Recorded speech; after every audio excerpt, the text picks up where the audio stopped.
Okay, you guys, what is up? The King of Lightning here today to do Tokyo Ghoul episode 10 review. Now today I'm on one take wonder mode. I have stuff to do outside of YouTube, shocker. So, because of that reason, I gotta make this in one go. I gotta do the video in one go. So, that's the way it is. You guys get what you get.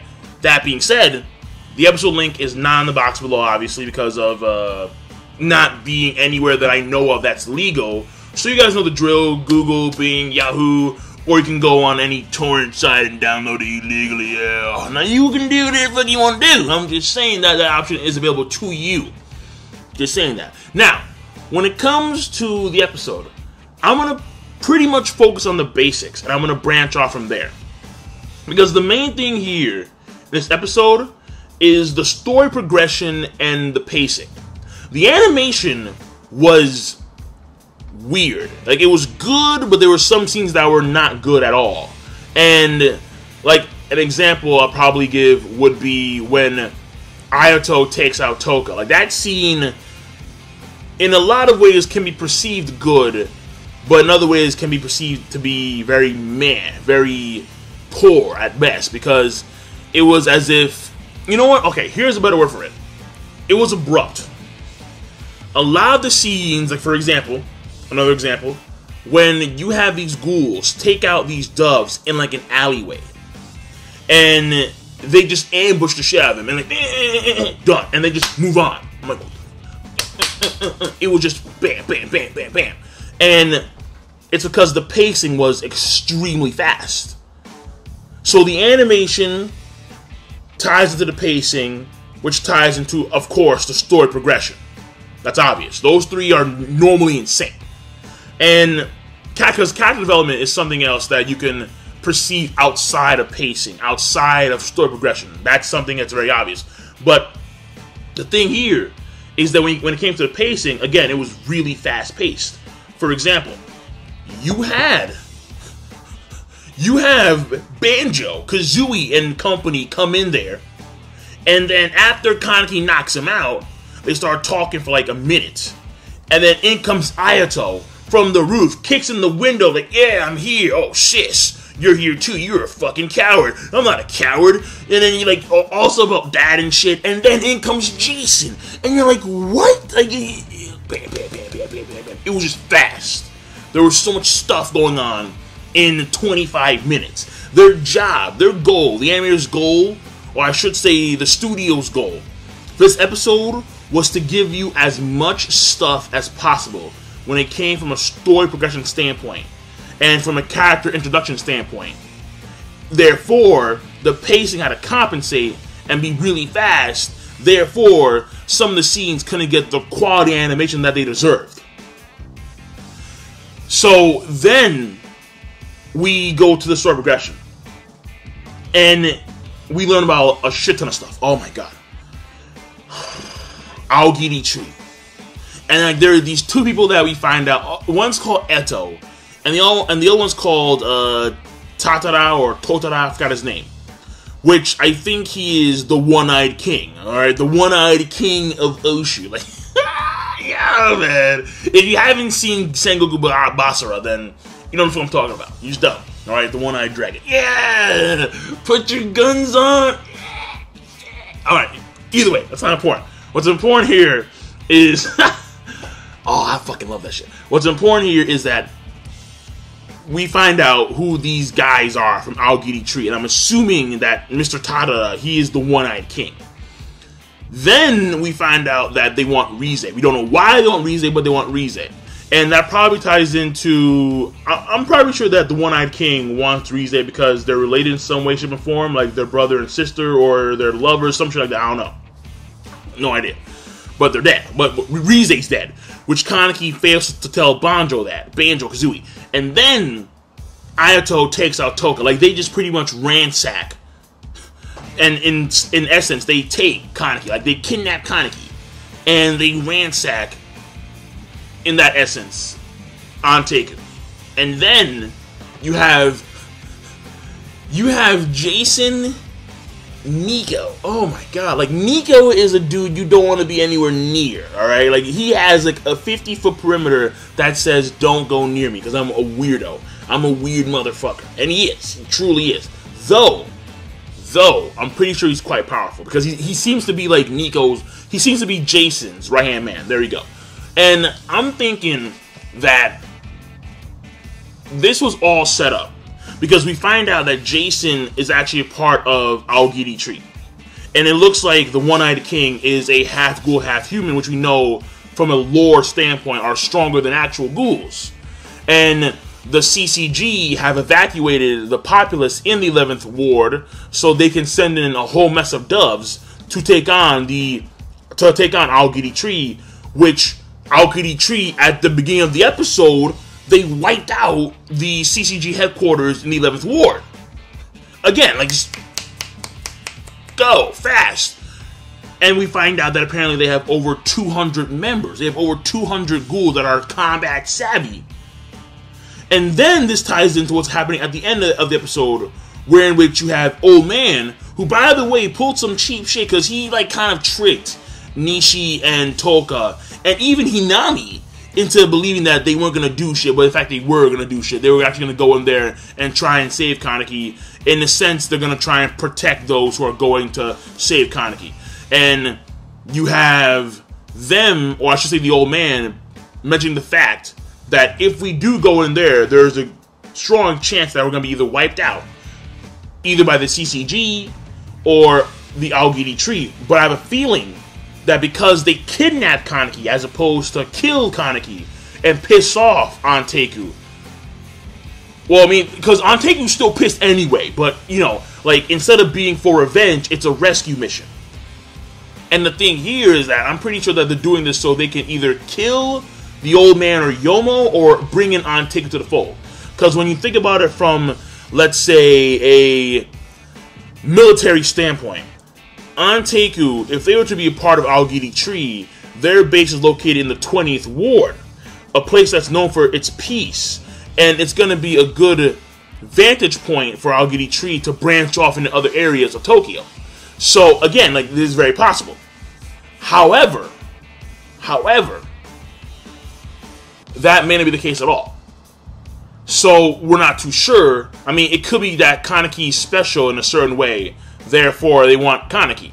It could be that simple. Again, we're not too sure. I mean, Kaneki is a one-eyed ghoul who can be perceived to be a half-ghoul, but they don't know that that Rize's dead. Apparently, again, no one got the memo. And then you have the fact that her organs were transplanted into him.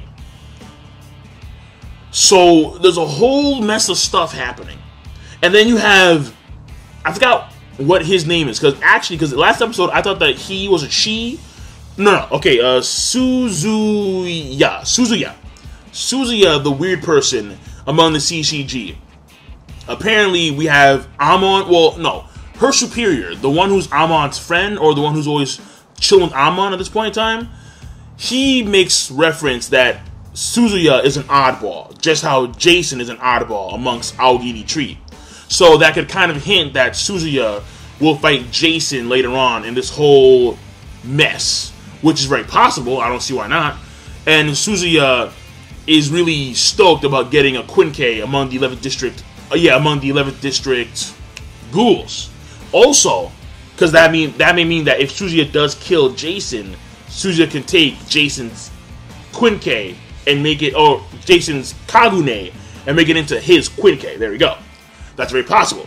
If, in fact, the CCG, if in fact Suzuya are that good. Don't know. Because, as far as I know, Mato was one of their top, and he got taken out by Toka. Actually, no, he got taken out by Hinami. And Jason is leagues, worlds above Hinami, just saying. Then, you have Suzuya herself, who is talking to some person named Ray? Like, I don't know. Ray and then Mama, and I'm like, what's going on there? But clearly, not all right up here, obviously. So there's a lot of shit going on. And then finally, you have Tsukiyama come in at the end of the episode. He's like, yeah, I'm going to help you guys out. I'm gonna help you guys out because I want Kaneki. All right, fortissimo. All right, fortissimo, like this nigga right here. So you have all this stuff going on.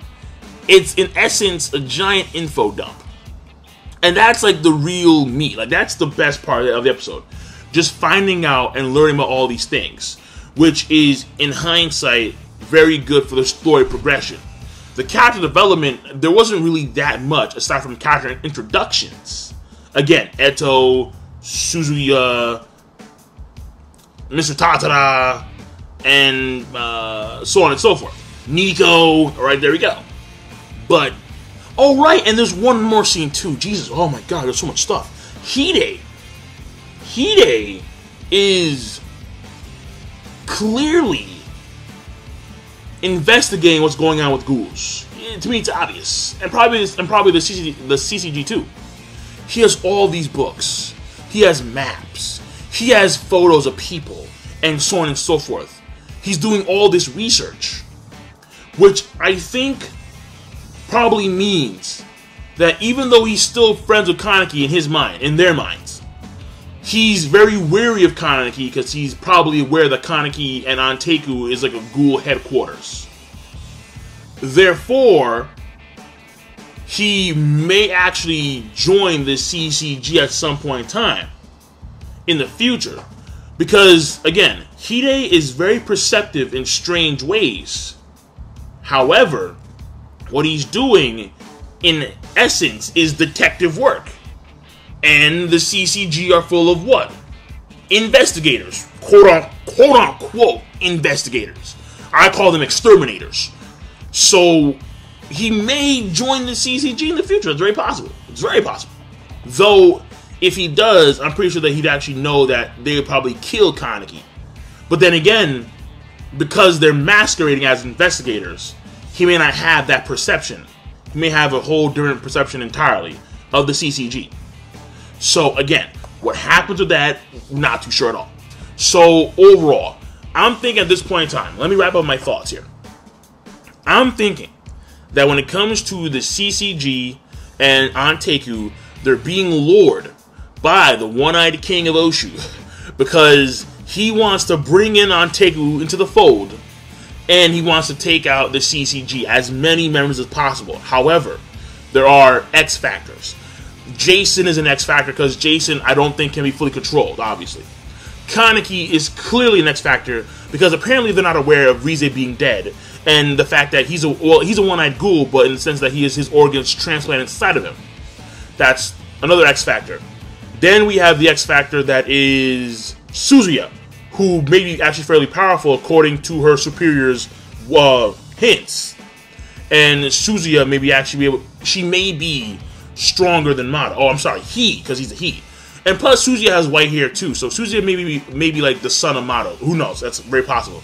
Because Mato's an oddball, and Suzuya is a definite oddball. So again, very possible. And then we go over to what's happening with Hide, who may have an involvement at some point in time in this whole thing. Though, if he does go to Anteiku and sees that Anteiku is closed, he may get an idea. Because, again, Hide is perceptive in weird ways. If he sees that Anteiku is closed, and he just saw on the news that there's something going on in the 11th District, which is known for its ghoul incidences and murders and that kind of stuff, he may put two and two oddly together and say, hold on a second, maybe they're in the 11th District or the 11th Ward. So he may be involved in this as well. Again, very possible. And then there's the One-Eyed King himself, who we don't know much about, but he's able to actually gather up all of these ghouls, over 200 plus ghouls, into his fold. And Rize, why maybe the One-Eyed King had a queen, and Rize was the queen. Maybe they were husband and wife at some point in time. Don't know. Again, we're not too sure. And also we find out through the words of Toka that apparently their father and mom died in combat, probably against doves. Well, no, the assumption is doves. It may affect the other ghouls. Again, we're not too sure. But clearly the death of father and mother changed the mentality of little bro to where now he's pretty much a savage. So, again, and actually, you look at Ayato, he's actually fairly pissed that Jason followed him. because Jason was tailing Banjo. So this may be the case where in which Ayato is thinking about either having some kind of coup in his favor, or he wants to gain favor of the One-Eyed King. Because according to the lore, the One-Eyed King, because he's one-eyed, he should be a half ghoul. And half ghouls are more powerful than actual ghouls. So even though the CCG are not aware of who this guy is, or okay, they may be aware of who he is, but the group Aogiri Tree, they don't know who runs the entire group. They're not too sure. So in hindsight, this person is probably stronger than even Jason, the S rank, like a double S, triple S rank. This guy, who knows? Again, very possible. So overall, the episode, aside from the huge story progression, the animation I think is meh. It's okay at best, to be quite honest. The pacing is too fast for my taste, because I'm not used to this kind of fast-paced in Tokyo Ghoul, which kind of makes me, it kind of makes me question whether or not this series is going to go for 25 episodes. Or I should say this season. And then there is the story progression, which is massive. And that's like the best part. So overall, I think I'm going to give a rating of it, I'm going to say good. It was okay plus to good. Because you can't ignore pacing, and you can't ignore animation, but you can clearly mention the fact that you learn a shit ton of stuff. So, I mean, and at the same time, it did feel forced because, again, unless the season is going to end on 12 or 13 episodes, there's no reason to go that fast. So, I'm going okay plus, and I'm done. And I will see you guys later. So, King of Lightning, rate the video, comment, subscribe as always. Peace. Have a nice day.